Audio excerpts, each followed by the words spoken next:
सोलापूर कृषी उत्पन्न बाजार समितीच्या निवडणुकीत माजी आमदार दिलीप माने आणि माजी संचालक सुरेश हसापुरे यांच्या उमेदवारी अर्जावर हरकत नोंदवण्यात आल्यानं राजकीय वातावरण तापलं आहे। दक्षिण सोलापूर तालुक्यातील लिंबी चिंचोळी येथील सोसायटी संचालक पिरप्पा घंटे यांनी या हरकती घेतल्या आहेत।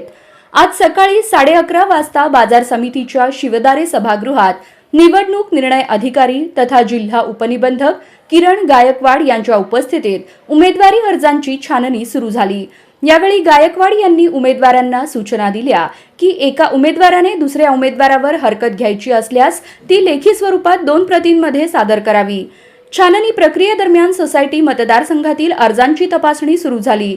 पिरप्पा घंटे यांनी सुरेश हसापुरे यांच्या पहिल्याच अर्जावर हरकत घेतली आणि लगेचच दिलीप माने यांच्या अर्जावरही तशीच हरकत घेतली। या संदर्भात निवडणूक अधिकारी गायकवाड यांनी हरकतींवर 3 दिवसानंतर सुनावणी घेतली जाईल असे स्पष्ट केलं। दरम्यान पिरप्पा घंटे यांच्याशी संपर्क साधला असता त्यांनी सांगितले की हसापुरे आणि माने हे विकास सोसायटीचे थकबाकीदार असून सहकारी संस्था अधिनियम 1960 च्या कलम 73 अन्वये त्यांचे उमेदवारी अर्ज नामंजूर करावेत अशी मागणी त्यांनी केली आहे। या घटनेमुळे बाजार समितीच्या निवडणुकीसाठी रंगत वाढली आहे।